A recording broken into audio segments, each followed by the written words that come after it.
Hi friends. கத்திரிக்காய் எனக்கு மட்டும்தாங்க எங்கள் வீட்டில் ரொம்ப பிடிக்கும். மற்றவங்களுக்கெல்லாம் இதை எந்த ஃபார்மில் செஞ்சு கொடுக்கலாம் அப்படின்னு யோசிச்சுட்டு இந்த கத்திரிக்காய் சட்னியை செஞ்சேன். இது சாதம், தோசை, இட்லி, பூரி எல்லாத்துக்குமே சூப்பராக இருக்குங்க. செய்யறதும் ரொம்ப ஒன்றும் கஷ்டமாக இல்லை. கத்திரிக்காய் ஒரு 5-6 கத்திரிக்காய் இருந்தாலே போதும். இதுக்கு தேவையான இன்க்ரீடியன்ஸும் கொடுத்துருக்கேன். பச்சை கத்திரிக்காய், இந்த பர்பிள் கத்திரிக்காய் எது வேணால் எடுத்துக்கோங்க. இதை எடுத்து நல்லா வாஷ் பண்ணிவிட்டு பொடி பொடியாக வெட்டி வச்சுக்கோங்க. ஒரு பேனில் கொஞ்சம் 2 ஸ்பூன் எண்ணெய் விட்டிங்கன்னா போதும். பூண்டு 4 பல்லு, ஒரு பெரிய வெங்காயம், அதுக்கப்புறம் கொஞ்சமாக கருவேப்பிலையும் அதோடையே சேர்த்து போட்டுட்டு நல்லா வதக்கி விடுங்க. வெங்காயம் ஓரளவுக்கு அப்படியே கலர் சேஞ்ச் ஆனால் மட்டும் போதும், ரொம்ப வதக்க தேவையில்லை. கூடவே ஒரு பெரிய தக்காளியும் கொஞ்சம் கொத்தமல்லி தழையும் சேர்த்து உப்பும் சேர்த்து விட்டுட்டு நம்ம நல்லா வதக்கி வச்சுக்கலாம். பாருங்கள், நல்லா வதங்கினதுக்கு அப்புறமேலு இது கூட நம்ம கட் பண்ணி வச்சுருக்க அந்த கத்திரிக்காயை சேர்த்துக்கலாம்.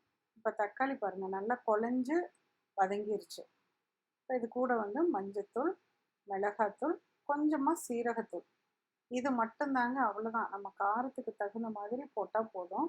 கொஞ்சம் உங்களுக்கு எக்ஸ்ட்ரா ஃப்ளேவர் வேணும்னா கொஞ்சம் சாம்பார் தூளை சேர்த்துக்கலாம். பொடியாக அரிஞ்சு வச்ச இந்த கத்திரிக்காவை இதில் போட்டுட்டு நல்லா வதக்கி விடுங்க. நல்லா அந்த மசாலாவோட வதங்கினதுக்கு அப்புறமேல ஒரு 3/4 டம்ளர் தண்ணி ஊற்றி கத்திரிக்காயை மூடி வச்சுட்டு வேக வச்சுக்கலாம். ஒரு 10-12 நிமிஷத்தில் கத்திரிக்காய் நல்லா வெந்துடும்.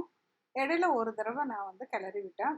இன்னும் கொஞ்சம் வேகணும், தண்ணி பத்தலைன்னா கொஞ்சமாக தண்ணி விட்டு நல்லா வேக வச்சுக்கலாம். இங்கே பாருங்கள், நல்லா சாஃப்டாக வெந்துருச்சு.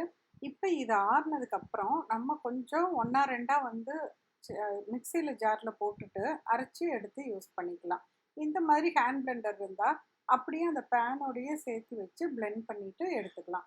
நம்ம ரொம்ப வலுவலுன்னு நைஸாக அரைக்க தேவையில்லை. இப்படி 1-2 லேசாக மசித்த மாதிரி சட்னி மசிச்சு விட்டுட்டோம்னா போதும். இங்கே பாருங்கள், அவ்வளோதான். நல்லா ஒரு கலக்கு கலக்கி திருப்பி எடுத்துக்கலாம். இப்போ இது தாளிக்கிறதுக்கு கொஞ்சம் கடுகு, கடலைப்பருப்பு, பெருங்காயத்தூள், அதுக்கப்புறமேலு கருவேப்பிலை இதை போட்டுட்டு நல்லா தாளித்து சட்னியில் கொட்டிட்டு நல்லா கலந்து விட்டுருங்க. அவ்வளோதாங்க, நம்ம சூப்பர் டேஸ்டியான கத்திரிக்காய் சட்னி ரெடி ஆயிடுச்சு. இதை சூடாக ஊத்தப்பம் மாதிரி தோசையை செஞ்சுட்டு அதில் போட்டு சாப்பிட்டு பாருங்கள். சுட சுட ஒயிட் ரைஸ்க்கும் போட்டு சாப்பிட்டு பாருங்கள். அந்த டேஸ்ட்டு அவ்வளோ சூப்பராக இருக்கும். இங்கே பாருங்கள், ஒயிட் ரைஸில் இந்த மாதிரி போட்டுட்டு நல்லா ஒரு டீஸ்பூன் நெய்யும் விட்டு பிசைஞ்சு சாப்பிட்டு பாருங்கள். அவ்வளோ அருமையாக இருக்கும். இந்த கத்திரிக்காய் சட்னியை இட்லிக்கு, பூரிக்கு கூட ரொம்ப டேஸ்டியாக இருக்கும். இந்த மாதிரி ஊத்தப்பமும் போட்டுட்டு அதுக்கும் நம்ம இந்த கத்திரிக்காய் சட்னி வச்சு சாப்பிட்டோன்னா இன்னும் டேஸ்டியாக இருக்கும்.